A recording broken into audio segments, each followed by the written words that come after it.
మన ఎడ్యుకేషన్ సిస్టమ్ని, ఏ ఆస్పిరేషన్స్ వస్తున్నాడు, నీరు పళ్ళ మెరుగును, వ్యక్తి అవకాశం ఎరుగును, ఎక్కడ అవకాశం ఉంటే అక్కడికి వెళ్తాడు. సార్ మనం ఎంత తిట్టినా ఎంత బ్లేమ్ చేసినా వాడొచ్చి ఇక్కడేం డ్రగ్స్ అమ్మట్లేదు, వాడొచ్చి ఇంకో ఇంకో ఇంకో చేయకూడని పని చేయట్లేదు. ఎస్, లా ప్రకారం చేయకూడని పని చేస్తున్నాడు, తప్పేదైనా తప్పే. కానీ సుప్రీంకోర్టు కూడా ఏదైనా తప్పు జరిగినప్పుడు దాని డెప్త్ ఎంత అని కూడా ఒక అనలైజ్ చేస్తుంది కదా, ఏ దేశ చట్టమైనా సరే. అట్లే మనము అసెస్ చేసుకోవాల్సిన సందర్భం ఇది. మన పిల్లగాడు పక్క దేశాలకి పక్క చూపులకు ఎందుకు చూస్తున్నాడు? ఈ రోజు బడ్జెట్లో ఆంధ్రప్రదేశ్కి తెలంగాణకు ఎన్ని మెడికల్ కాలేజీలు వచ్చాయి, ఎన్ని ఇంజనీరింగ్ కాలేజీలు వచ్చాయి, ఎంత అకాడమిక్ ఎయిడ్ వచ్చింది? సో ఫెడరల్ సిస్టమ్ గురించి కిరణ్ గారు ఇక్కడ citizen, if I'm not wrong, Kiran గారు ఇక్కడ సిటిజన్ అనుకుంటాను. సరే, మాకు ఇది ఇక్కడ కర్మభూమి, అది జన్మభూమి, రెండు మాకు సమానమే. దీని గురించి ఒక దేశం గురించి గర్వంగా చెప్తున్నాం, కొన్ని విషయాల్లో ఒక దేశాన్ని గర్వంగా చెప్పుకుంటున్నాము అని అంటే మిగతా విషయాల్లో ఆ దేశం ఎక్కడో లోపభూయిష్టంగా ఉందనే కదా. సో మనం ప్రపంచ శక్తిగా ఎదుగుతున్నటువంటి ఈ సందర్భంలో ప్రతిసారి మనలో మనమే ఇటువంటి ఆత్మ సంఘర్షణ చెందుతున్నటువంటి సందర్భంలో మనము చేయగల విద్యార్థుల్ని తయారు చేయలేమా? వాడు వేరే దేశంలోకి వెళ్ళి బ్రెయిన్ డ్రైన్ అంటున్నాం కదా, వేరే దేశంలోకి వెళ్ళి ఇంత కష్టపడి వాడు పూజ చేయాలనుకుంటున్నప్పుడు వాడు తల్లిదండ్రులతో ఉండటంలో వాడికి సుఖం ఉండదా? వాడు మాత్రం ఆలోచించడా? కానీ అటువంటి పరిస్థితులు మనం కల్పిస్తున్నామా? ఎక్కడ ఈ లోపంగా ఉంది? మనకి ఫెడరల్ సిస్టంలో ఖచ్చితంగా లోపం ఉంది. రాష్ట్ర ప్రభుత్వాలు ఆలోచించాల్సిన తీరు కూడా మారాల్సిన అవసరం ఉంది. ఎంతసేపు వాడు ఏం చేస్తున్నాడండి? వాడు నిజమే తప్పే చేస్తున్నాడు వేరే దేశంకి వెళ్ళి, కానీ ఏం తప్పు చేస్తున్నాడు? ఏ అవసరం కోసం తప్పు చేస్తున్నాడు? వాడు 4 ముద్దలు నోట్లోకి వెళ్ళాలి, వాడికి అక్కడ పరిస్థితులు అనుకూలించట్లేదు. ఎస్, ఫణిమోహన్ గారు is conveniently evading his primary responsibility of studying in his institution which he has identified and where he has joined. అవునా కాదా? కరెక్టే సార్, కరెక్టే. కానీ మనం గత 2 ఏళ్ల ప్రామాణికంగా మాత్రమే వాడి ఆలోచన అంచనా వేయకుండా అసలు వాడు పుట్టిందేంటి, వాడి పుట్టుక నేపథ్యం ఏంటి, వాడి తల్లిదండ్రులు ఏ పరిస్థితిలో ఉన్నారు, అసలు వాడికి ఆలోచన రావడానికి కారణమైన పరిస్థితులు ఏంటి?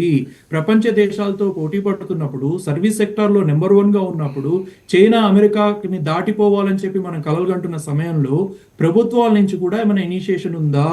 ఇంజనీరింగ్ కాలేజ్లో సత్తువ లేదు, మన పిల్లలు తెలంగాణ పోరగాళ్ళు అంటుంటారు కాబట్టి మన పిల్లలు కాంపిటేటివ్ కోర్సెస్లో భాగం కాలేకపోతున్నారు. మరి మన అకాడమిక్స్ ఎట్లున్నాయి? మన లెక్చరర్లకు ఇచ్చే జీతాలు ఎట్లున్నాయి? ఏ యాజమాన్యాలకు మనం ఆ లైసెన్స్లు అప్పగిస్తున్నాము? వాటి మీద మన తనిఖీలు ఏ రకంగా ఉన్నాయి? ప్రాక్టికల్ నాలెడ్జ్ ఎంత మేరకు మనం ఎంకరేజ్ చేస్తున్నాము? దానికి సంబంధించి డిపార్ట్మెంట్ ఆఫ్ ఎడ్యుకేషన్ ఏమైనా చర్యలు తీసుకుంటుందా? ఇవన్నీ కూడా భాగం కదండి. 1వ తరగతి నుంచి డిగ్రీ దాకా అయితే అక్కడే చదివాడు కదా. వాడి ఆలోచనలకి మనమే కారణం సామాజికంగా. వ్యక్తిగా వాడికి ఒక ఆస్పిరేషన్ ఉందండి, కానీ సామాజికంగా వాడిని ఎట్లా మలచామనేది కూడా ఒక కన్సిడరేషనే కదా. దాని గురించి మనం ఏం చేయాలనేది కూడా ఇది సందర్భం అండి. కొన్ని దెబ్బలకి పూత మందు సరిపోతుందండి, ఇంకొన్ని దెబ్బలకు సూది మంది కావాలి. బాడీకి ఇంటర్నల్ కూడా ఒక మందు కావాలండి. దాని గురించి కూడా ఆలోచించాల్సిన అవసరం ఉంది. మన పిల్లల్ని పదే బ్లేమ్ చేస్తూ పోతే ఈ సందర్భం మీద గడిచిపోతుంది. వాడు ఇండియాకి వస్తాడు, కొన్ని కుటుంబాలు చితికిపోతాయి, లేదా వాడు ఇక్కడే ఉంటాడు, అరెస్ట్ అవుతాడు, సరే ఏదో జరిగిపోతుంది. కానీ నెక్స్ట్ జనరేషన్స్ ఈ గ్లోబలైజ్డ్ వరల్డ్ లో మనం ఏమన్నామండి? మనం అందరికీ ఏం గవర్నమెంట్లు వస్తాయా, ప్రైవేట్లు ఎత్తుక్కోవాలి, కానీ మంచి చదువుకోవాలి, ప్రైవేట్లు ఎత్తుక్కోవాలి, అవకాశాల ప్రపంచంలో ఉన్నాం, ప్రపంచం మొత్తం అవకాశాలు ఉన్నప్పుడు నువ్వు ఇక్కడే ఇంట్లో కూర్చుంటా అంటే ఎట్లా, నీ పల్లెటూరునే కూర్చుంటా అంటే ఎట్లా? ఎత్తుక్కోపోని అన్నాం కదా. ఎందుకు అనాల్సి వచ్చింది మరి? అంటే వాడు వచ్చిండు, వాడికి అక్కడ ఆ పరిస్థితుల్లో వాడికి ఒక అవకాశం దొరకకపోబట్టి వాడు పక్క చూపులు చూస్తున్నాడండి. వాడి తప్పు 20% ఉంటే వ్యవస్థాగతమైన తప్పు 80% ఉందండి. యూనివర్సిటీలు ఎన్రిచ్ కావాలి, మన అవకాశాలు ఎన్రిచ్ కావాలి, మనం డైవర్సిఫైడ్. ఇప్పుడు ఈ రోజు బడ్జెట్ చూడండి, పెద్దల ముందు నేను ఆ విషయాలు మాట్లాడదలుచుకోలే, కానీ బీహార్కి ఎంత వచ్చాయి, ఆంధ్రప్రదేశ్కి ఎంత వచ్చాయి, తెలంగాణకు వచ్చాయి. ఎక్కడుంది మన ఫెడరల్ సిస్టమ్? కిరణ్ గారు ఎందుకు ఇంత గర్వంగా చెప్పారు? బాస్ మాది ఫెడరల్ సిస్టమ్ అండి, మా కర్మభూమి ఫెడరల్ సిస్టము, ఫెడరల్ పెత్తనం సరిపోదు మాకు, ఎట్లా పడితే రూల్స్ అప్లై చేయాలంటే కుదరదు, మా టెక్సాస్కి మా సాధికారత ఉంటుంది అని చెప్పి మనం గర్వంగా చెప్పుకుంటున్నాము అని అంటే మరి అవి పాటించమా మనం? ఎందుకు వాడు అమాయకుడిని పట్టుకొని ఎందుకు వాడిని అంత పని చేయటము, అంత ఇది చేయటము? కరెక్టే, వాడి బుద్ధిలో లోపం ఉంది, కరెక్టే. కానీ ఆ లోపానికి దారి తీసిన పరిస్థితులకు సంబంధించిన సూది మంది కావాలా వద్దా అనేది రమేష్ కన్నగంటి గారు చెప్తారు. సూది మంది అడుగుతున్నారు ఆయన. సరే, పూత మంది వద్దు, సూది మంది. అదే దాన్ని మేము ఏమంటామంటే హ్యూమన్ సెక్యూరిటీ పర్స్పెక్టివ్. అంటే మూలాల్లోకి వెళ్ళి సమస్యని అర్థం చేసుకొని to exterminate the problem from the root causes rather than the peripheral treatment. English medicine లాంటి ఫెరిఫరల్ ట్రీట్మెంట్ ఇస్తే సైడ్ ఎఫెక్ట్స్ చాలా ఉంటాయి. హ్యూమన్ సెక్యూరిటీ లాంటి ఆయుర్వేదిక్ ట్రీట్మెంట్ ఇస్తే కొద్దిగా టైం పట్టుద్ది, కానీ మూలాల్లోకి వెళ్ళి జబ్బుని తీసేయటము. So human insecurities of today have the potential to become tomorrow's national security challenges. I hope everybody will agree with this. The human insecurities such as food insecurity, water insecurity, employment insecurity, ecological insecurity, all these insecurities of today, if you don't try to solve them, all these human insecurities of today will have tomorrow's national and international security challenges.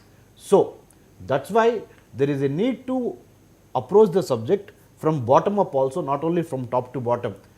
ఒక్క చిన్న clarity ఇస్తాను, మిగతా పెద్దవాళ్ళు మాట్లాడొచ్చు. నేను ఎప్పుడూ illegal ఇమ్మిగ్రెంట్స్ని support చేయమని ప్రధానమంత్రి మోడీ గారు వెళ్ళి ప్రెసిడెంట్ ట్రంప్తో మాట్లాడమని I did not say. Number one, I did not say స్టూడెంట్స్ని ఇల్లీగల్గా వెళ్ళిన వాళ్ళని, తప్పుడు డాక్యుమెంట్లు పెట్టుకుని వెళ్ళిన వాళ్ళని సపోర్ట్ చేయమని అనలేదు. నేను ఒకటే అన్నాను, ఏంటంటే మన స్టూడెంట్స్ తెలుసో తెలియకో కాకుండా తెలిసే అంటున్నారు, మీరు తెలిసే ఇరుక్కుపోయారు. తెలిసి ఇరుక్కుపోయినా కానీ అంటే నువ్వు ఈ చిన్న చేతికి దెబ్బ తగిలితే శరీరం మొత్తాన్ని నరుక్కుంటావా? నరుక్కోం కదా, దీనికే ముందేస్తాం. So let's have a course correction. Self values, roots, మన మూలాలు అన్నీ ఇంపార్టెంటే. What I'm trying to say simple, let's educate. I think now students also will definitely think twice to do anything which is not legally abiding in the United States. I think this is a call, wake up call. ఎందుకంటే మొన్నటి వరకు ఉన్న ప్రెసిడెంటే పట్టించుకోలేదు, నువ్వు అర్ధరాత్రి president అయిపోయి ఇంతవరకు అమలు చేయింది నువ్వు చేస్తావని మేము ఏమైనా కలగంటావా? కలగన్నా కానీ ఐఎమ్ నాట్ సేయింగ్